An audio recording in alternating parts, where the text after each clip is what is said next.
A graça e a paz, meus irmãos. Uma boa noite a todos. Eu agradeço a Deus pela vida de todos que aqui estão e reforçando a alegria de Ivo. Estou muito feliz, viu, Joselito, por você estar aqui com sua esposa, sua filha. É maravilhoso ter você por aqui. Que nessa noite o Senhor venha falar aos nossos corações e que possamos sair daqui com aquilo que o Senhor quer nos falar. Talvez não o que eu vim querendo que Ele falasse, mas o importante é estar com os nossos ouvidos atentos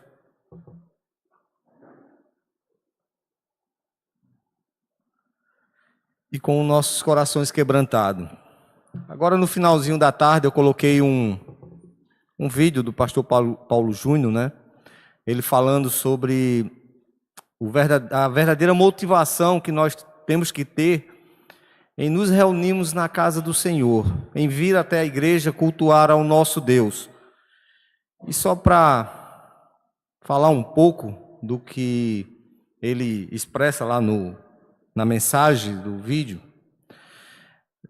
certamente, talvez você pense, mas nós não temos que vir à casa do Senhor para pedir a Ele por tudo aquilo que muitas vezes passamos, como já fizemos aqui, nossas petições colocando diante do Senhor, e certamente isso é bíblico.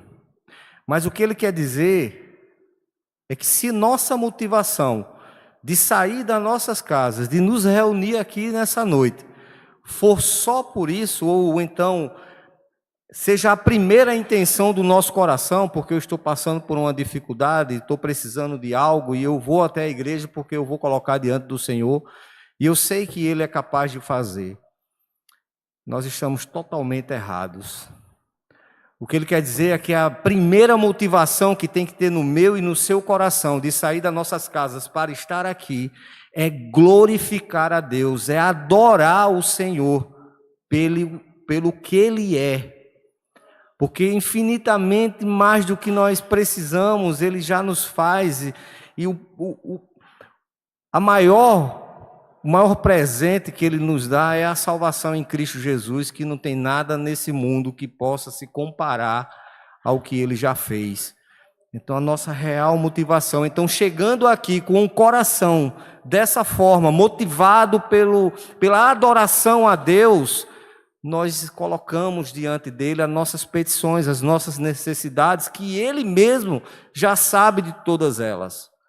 E assim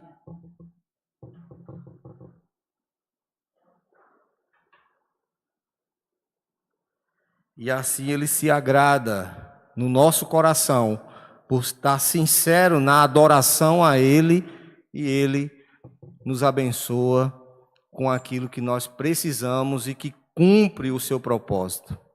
E esse vídeo, eu nem percebi, depois que eu assistindo outras vezes, tem tudo a ver com a palavra de hoje.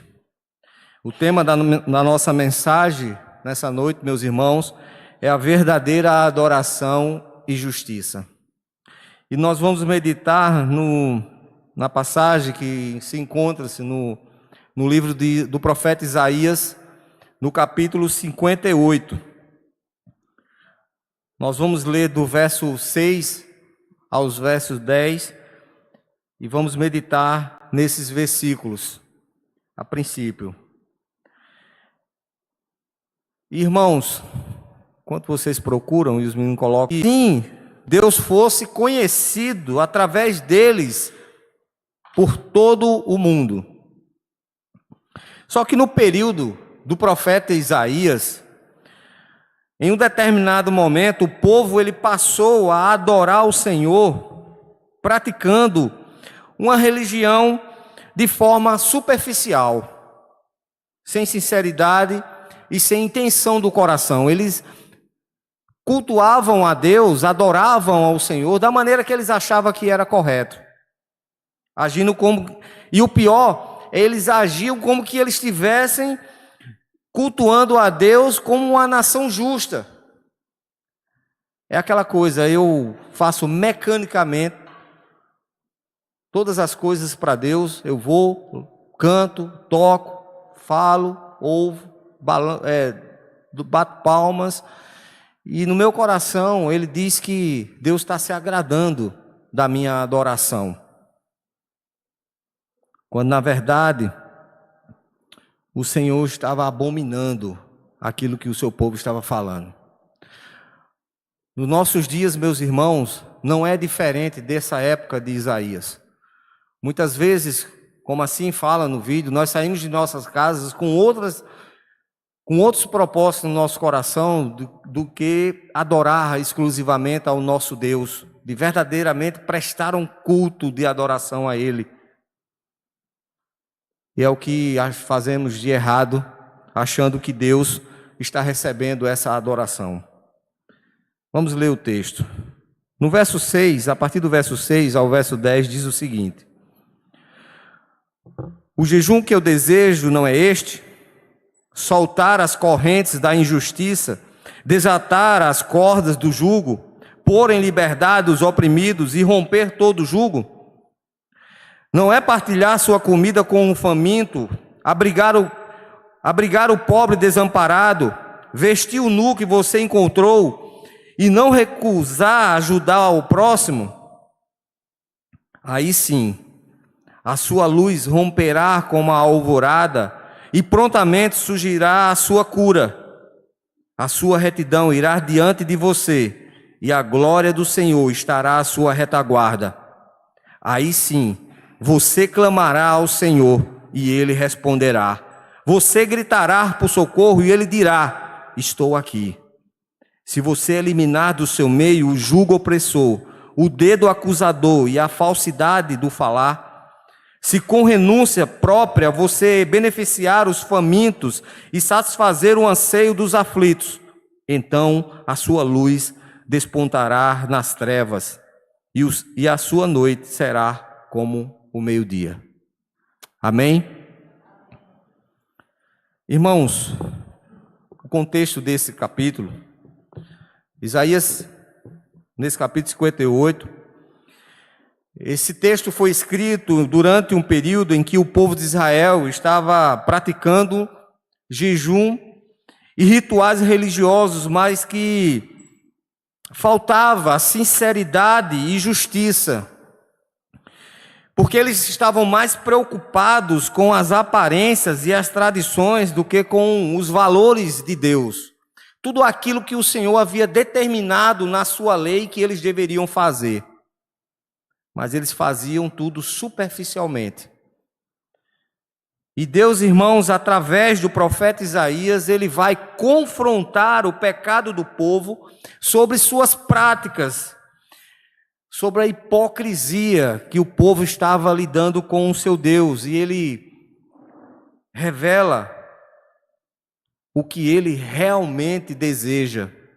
Nessa parte que nós lemos, ele mostra que a adoração que ele deseja se traduz em justiça, compaixão e em ação.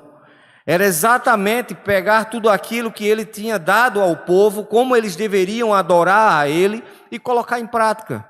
Simples assim. Irmãos, eu quero, junto com vocês, observar alguns pontos nesses versículos que lemos. E o primeiro ponto é sobre o jejum que Deus escolhe, como está no verso 6 e 7, que diz assim: o jejum que desejo não é este? Soltar as correntes da injustiça, desatar as cordas do jugo, pôr em liberdade os oprimidos e romper todo jugo? Não é partilhar sua comida com o faminto, abrigar o pobre desamparado, vestir o nu que você encontrou e não recusar ajudar ao próximo? Irmãos, imagine um médico que prescreve um remédio para um paciente, e o paciente, em vez de tomar o remédio, ele decide apenas ler sobre o remédio todos os dias. Todos os dias ele pega e lê, ele repete essa leitura, e ele espera que se cure do seu problema. Não preciso perguntar se o resultado vai ser o esperado. Mas eu respondo, não vai ser o esperado. Da mesma forma, meus irmãos, Deus, ele prescreve um remédio para que eu e você venha adorar do jeito correto, praticar a verdadeira adoração com atos de justiça e compaixão, e não apenas rituais vazios. É vir à casa do Senhor, se reunir como igreja, entendendo que eu e você recebe todas as semanas, que seja no culto no domingo, que seja no culto numa terça, que seja o estudo numa sexta. E até mesmo se eu e você fizer todos os dias o nosso devocional, certamente Deus vai falar conosco aquilo que Ele quer que eu e você pratique todos os dias, de forma que o nome dEle venha a ser glorificado. Essa é a verdadeira adoração, esse é o culto racional que eu e você todos os dias deve estar praticando de adoração a Deus. Tiago, ele traz em sua carta, no capítulo 1, no verso 22 e 25, algo sobre a questão que eu e você observar tudo que está nas Escrituras, mas não colocar isso em prática, não chegar à nossa mente, descer ao nosso coração, e isso venha nos mover a fazer tudo aquilo que Deus está falando conosco, nós podemos observar o que Ele vai nos dizer. Quando Ele diz assim no verso 22, sejam praticantes da palavra, e não apenas ouvintes, enganando-se a si mesmos. Aquele que ouve a palavra, mas não a põe em prática, é semelhante a um homem que olha a sua face no espelho e depois de olhar para si mesmo, sai e logo esquece a sua aparência. Mas o homem que observa atentamente a lei perfeita que traz a liberdade e persevera na prática dessa lei, não esquecendo o que ouviu, mas praticando, será feliz naquilo que fizer. Se nós entendemos que a palavra do Senhor, ela é lâmpada para os nossos pés e luz para o nosso caminho, que nos guia em toda a nossa caminhada até a volta do nosso Senhor Jesus Cristo, como nós vamos observá-la e saindo desse momento ou fechando a nossa Bíblia, nós vamos esquecer e não praticar tudo aquilo que o Senhor acabou de nos falar. No nosso dia a dia, meus irmãos, podemos estar fazendo muitas atividades religiosas, indo à igreja, participando de reuniões, mas falhando em mostrar o amor, a justiça, mesmo que nas pequenas ações. Talvez ignorar no nosso dia a dia um colega que esteja passando por um momento difícil, enquanto nós estamos nos preocupando com todos os problemas do mundo, que muitas vezes pensamos que só nós temos problemas. Irmãos, Deus quer que nosso jejum, ou seja, que a nossa devoção e ajudar os oprimidos, alimentando os famintos, vestindo os nus, porque assim, e aí eu e você, meus irmãos, devemos nos perguntar todos os dias, como é que nós podemos aplicar isso na nossa vida? Talvez ajudar o nosso vizinho que está com dificuldade, ou participar de um projeto, serviço comunitário, indo até as pessoas e aproveitando essas oportunidades para levar aquilo que mais elas precisam, que além de algo material, o principal é o Evangelho, a salvação.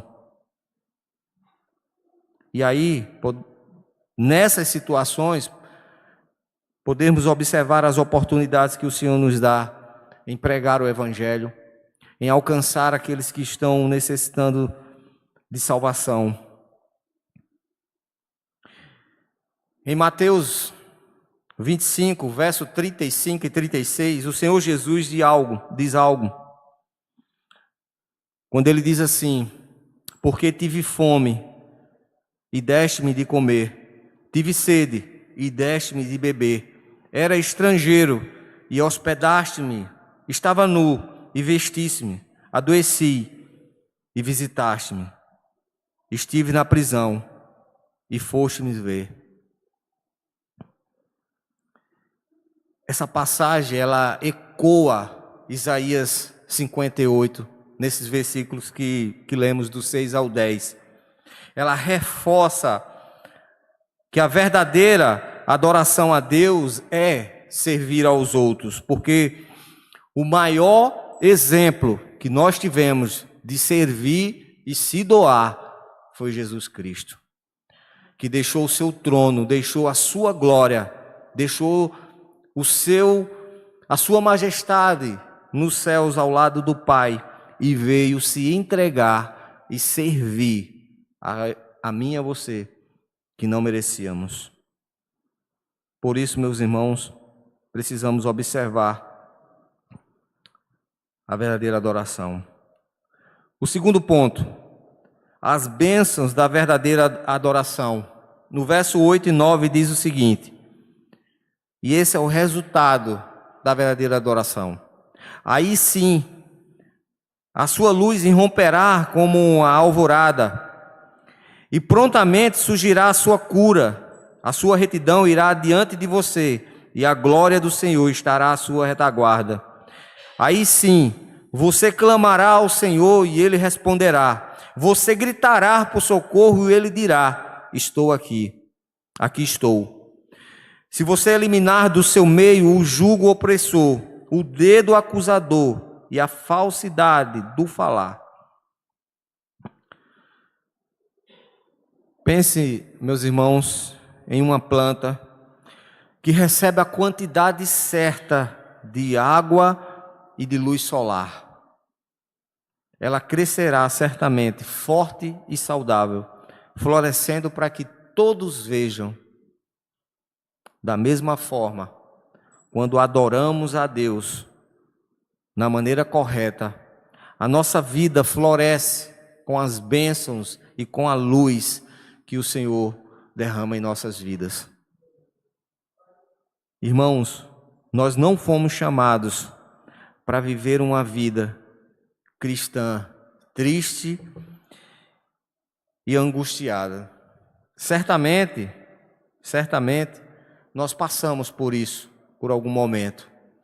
Mas se vivemos confiantes, adorando a Deus todos os dias, esses momentos vão chegar.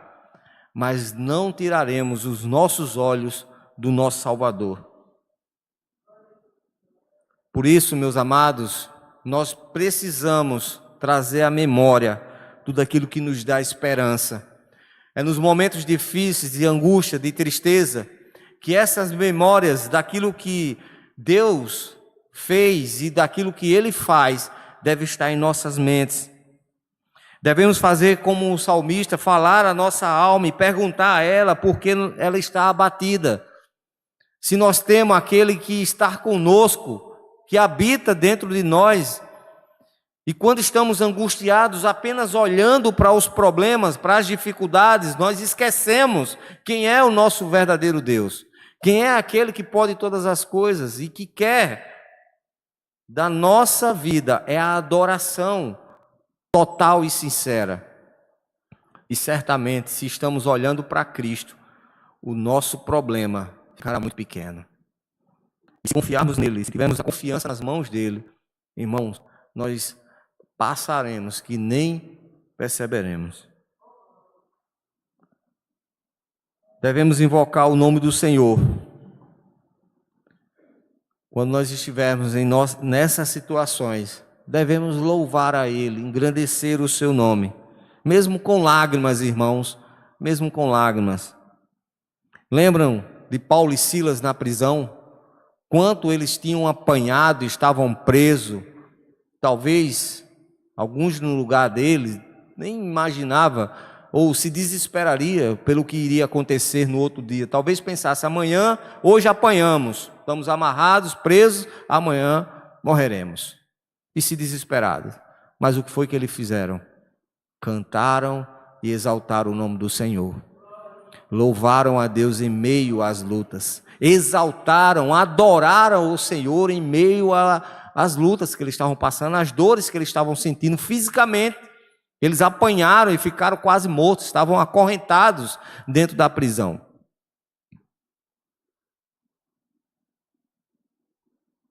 E isso certamente, meus irmãos, fará com que as nossas forças sejam renovadas, e aí podemos ajudar aqueles que estão passando por alguma situação difícil também. Imagine uma pessoa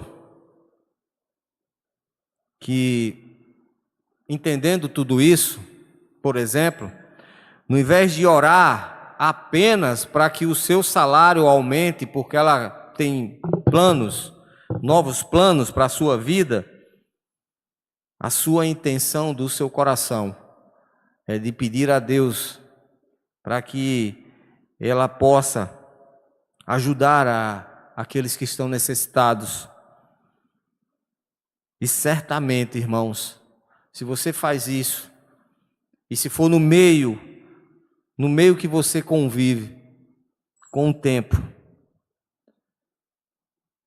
o Senhor poderá realizar os seus desejos de tal forma que você irá ser conhecido como aquele que tem a luz do Senhor e que é bênção na vida das outras pessoas.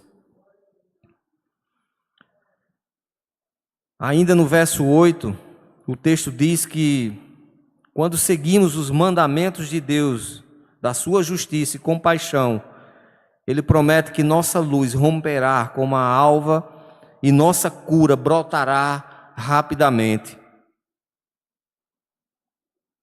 Irmãos, quando vemos a glória de Deus em nossas vidas, da maneira prática, a paz, a alegria, os relacionamentos restaurados e até mesmo as bênçãos materiais, isso serão vistas todos os dias. Jesus vai dizer em João 15, no verso 5, eu sou a videira, vós as varas, quem permanecer em mim e eu nele, esse dará muito fruto, porque sem mim nada podes fazer.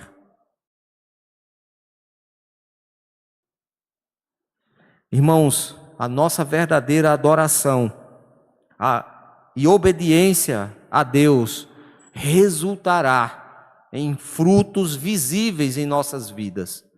Não precisa eu e você querer mostrar que somos religiosos, que adoramos a Deus, que fazemos isso ou aquilo em prol do Evangelho.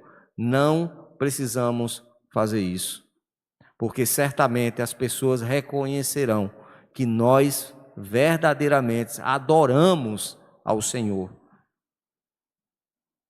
E os frutos serão inevitáveis.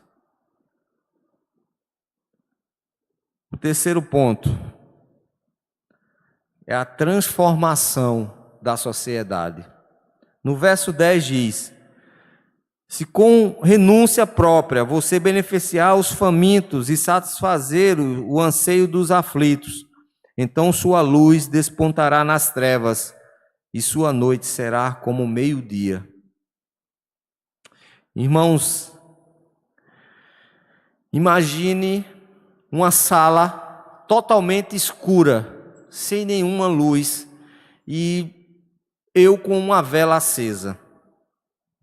Certamente terá claridade, não é verdade?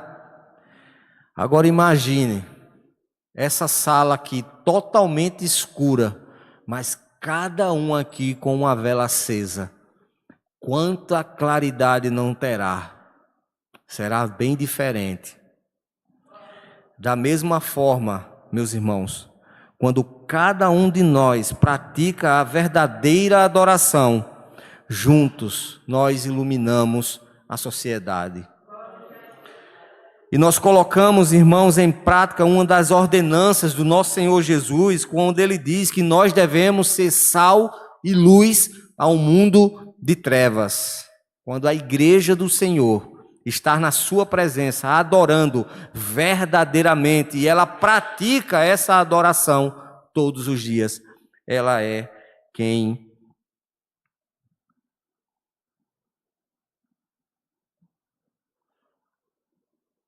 traz a luz a esse mundo de trevas. O ponto-chave, irmãos, no verso 10, é algo que muitas vezes nós não estamos prontos, nem dispostos, muitas vezes, a fazer, que é renunciar a nós mesmos em favor do outro. Isso é algo que tem sido cada vez mais difícil. Mas vamos pensar que eu tenho um amigo, ou até um conhecido, né? Que está passando por uma necessidade, que talvez ele tenha perdido o emprego, por exemplo, está lutando para alimentar a sua família. Essa renúncia, meus irmãos, ela pode ser vista quando eu ou você decide reduzir a nossa própria despesa, talvez abdicando de um luxo ou de um plano, um projeto que eu tenha feito para mim mesmo, para ajudar essa pessoa financeiramente ou com alimentos ou de tal forma. Esse ato de renúncia, irmãos, vai demonstrar a compaixão e a verdadeira essência do Evangelho. Então, quando nós fazemos isso, o resultado é o que o Senhor vai dizer na parte B do verso 10, quando ele diz: então a sua luz despontará nas trevas e a sua noite será como o meio-dia. Imagine que essa pessoa que eu citei, que de repente está numa situação que ela não consegue nem enxergar mais a luz no final do túnel, como a gente fala.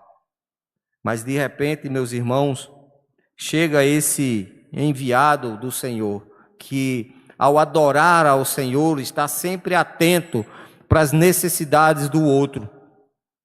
E ali ele traz uma luz, ele traz uma esperança.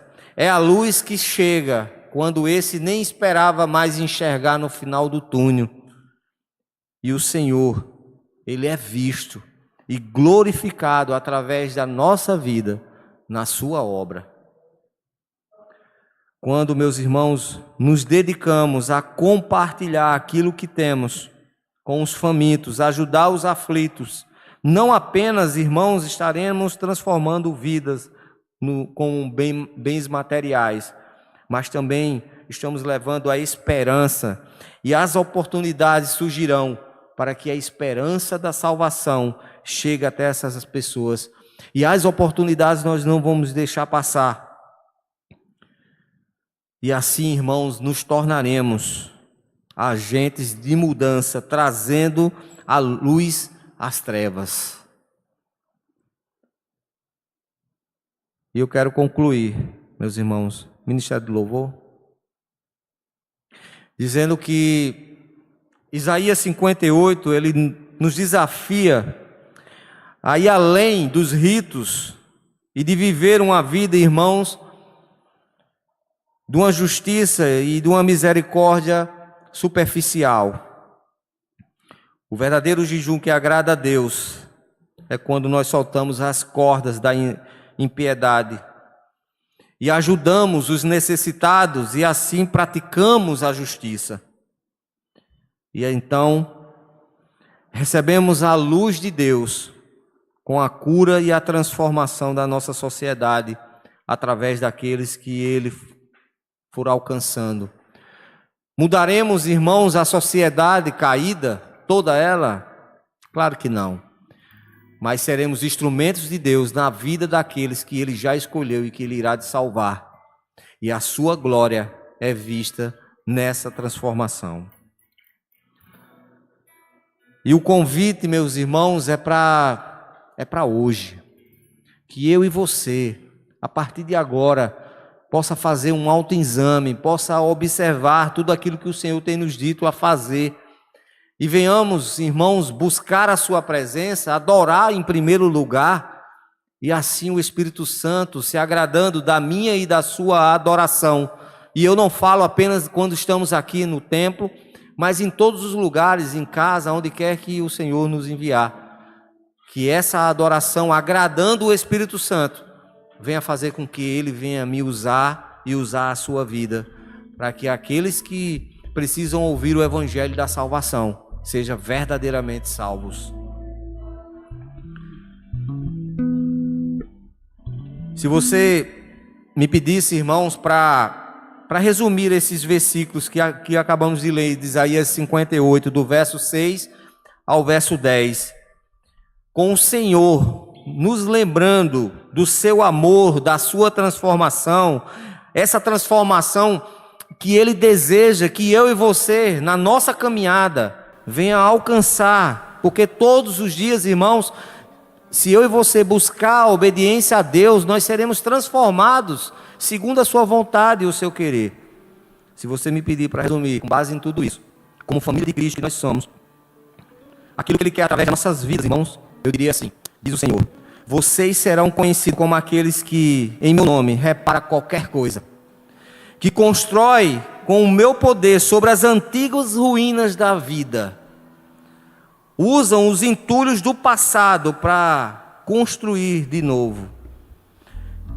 Eu usarei vocês para gerar vida, até no lugar vazio gerarei vida nova. Vocês são conhecidos como aqueles que em meu nome reparam qualquer coisa. Amém? Deus seja louvado. Vamos ficar de pé e cantar um louvor com alegria no coração.